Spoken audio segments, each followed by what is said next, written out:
এই সম্পত্তি আমার। এতদিন ধরে আমি এই সম্পত্তি ভোগ দখল করে আসছি। আজ তো আমি কিছুতেই হাতছাড়া হতে দেব না। এ বাড়ি আমার।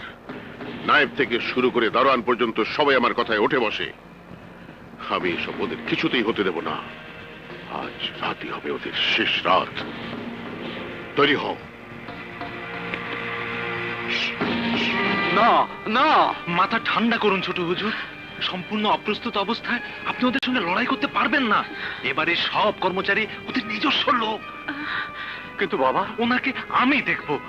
জলদি করেন ছোট হুজুর, জলদি করেন। পেছনের দরজা দিয়ে আপনারা পালিয়ে যান। এখান থেকে থানা অনেক দূর। সর্বনাশ হয়ে গেলে আমাদের করার কিছুই থাকবে না। অন্তত অন্তত এই মাসুম বাচ্চা দুটোর দিকে তাকিয়ে আপনারা পালিয়ে যান। ওদেরকে নিরাপদ আশ্রয়ে রেখে আপনি পুলিশ নিয়ে আসুন।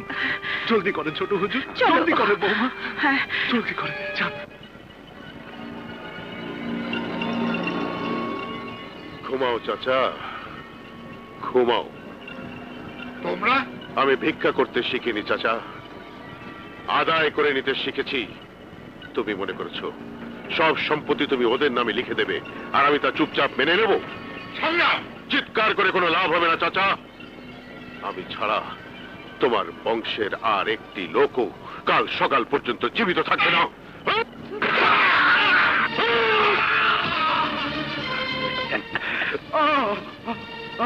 চল এবার ওদের শেষ করি।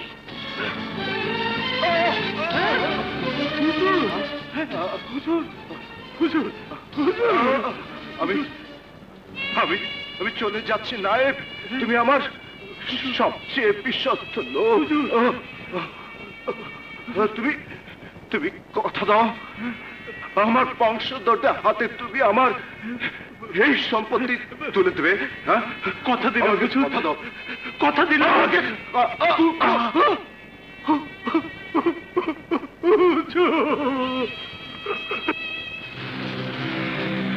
সংগ্রাম, তুমি কি চাও?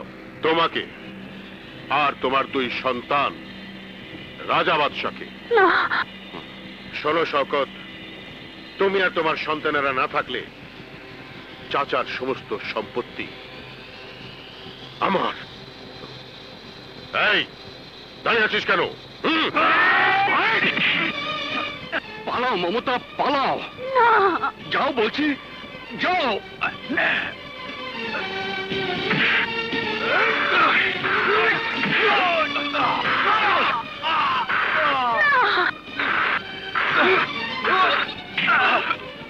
রাজাবাদশা তোরা ভাগ।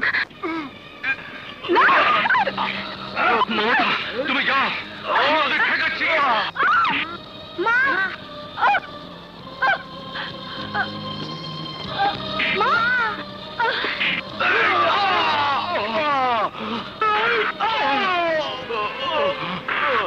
শেষ করে দে রাজা বাদশাকে।